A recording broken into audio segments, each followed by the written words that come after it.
S, ನೋಡ್ತಾ ಇದ್ದೀರಾ ರೇವಣ್ಣ ಅವರ ಕಣ್ಣಲ್ಲಿ ಯಾವ ರೀತಿಯಾಗಿ ನೀರು ಬರ್ತಾ ಇದೆ ಅಂತ ಹೇಳಿ.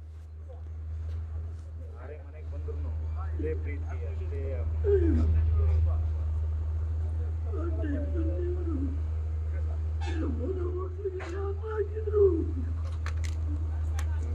ಎಲ್ಲರೂ ಸಹಾಯ ಮಾಡಿದ್ರು.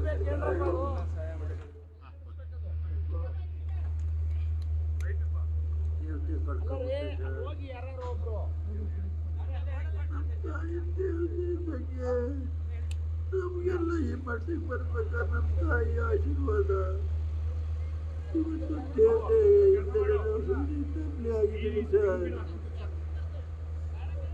ದೇವರೇ ಕಾಪಾಡಬೇಕು.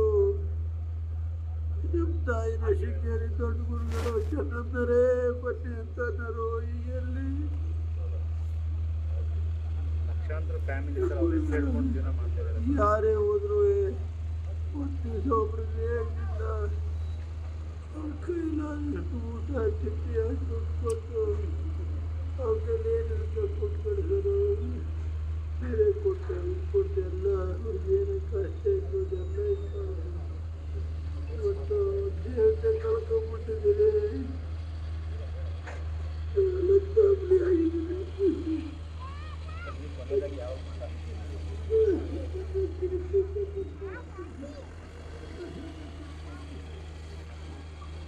ಹುಷಾರಾಗಿ ಬರ್ತಾರೆ ಅಂತ ಎಲ್ಲರಿಗೂ ನಂಬಿಕೆ ಇತ್ತು ಸರ್.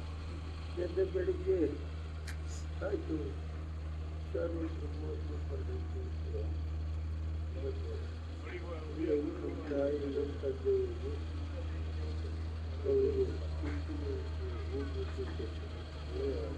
ದೇವ್ರ ಮೇಲೆ ಅಪಾರ ಭಕ್ತಿ ಇಟ್ಕೊಂಡ್ರೆ ಸರ್, ಯಾವಾಗಲೂ ಪೂಜೆ ಮಾಡ್ತಿರೋದು. ಬೆಳಿಗ್ಗೆ ಬಂದರೆ ಮಧ್ಯಾಹ್ನ 3 ಗಂಟೆವರೆಗೆ ಪೂಜೆ ಮಾಡ್ತಾರೆ. ಇಷ್ಟು ಚೆನ್ನಾಗೇ ಇದ್ರು. ಸರ್ ರೇವಣ್ಣ ಅವರು ಅಂದರೆ ಅಮ್ಮನಿಗೆ ಬಹಳ ಪ್ರೀತಿ. ರೇವಣ್ಣ ಅವರು ಕಣ್ಣಲ್ಲಿ ನೀರು ಹಾಕ್ತಾ ಇದ್ದಾರೆ ತಾಯಿಯನ್ನು ನೆನೆದು. ದೇವತೆ ಸರ್, ನನಗೆ ಅವಳು ದೇವತೆ. ಆಕೆಯ ಋಣವನ್ನು ಎಷ್ಟು ಜನ್ಮ ಎತ್ತಿದ್ರೂ ಕೂಡ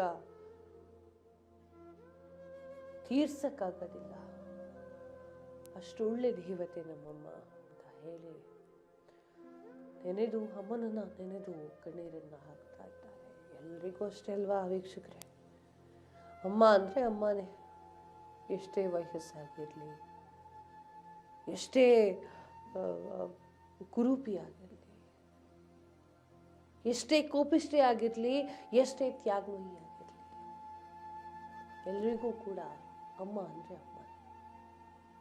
ಅಮ್ಮನಲ್ಲಿ ಭೇದ ಭಾವ ಮಾಡೋಕ್ಕಾಗತ್ತಿಲ್ಲ.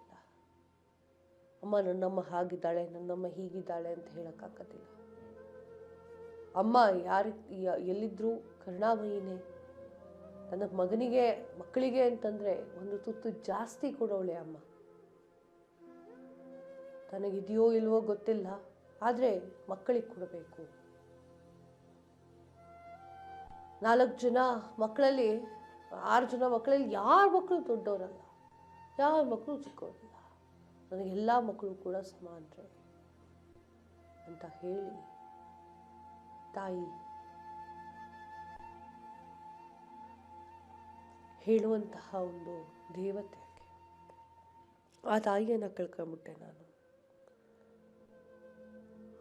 ನನಗೆ ಅವಳೇ ಪ್ರಪಂಚವಾಗಿದ್ಲು ಅಂತ ಹೇಳಿ ಕಣ್ಣಲ್ಲಿ ನೀರು ಹಾಕ್ತಾ ಇದ್ದಾರೆ ರೇವಣ್ಣ ಅವರು.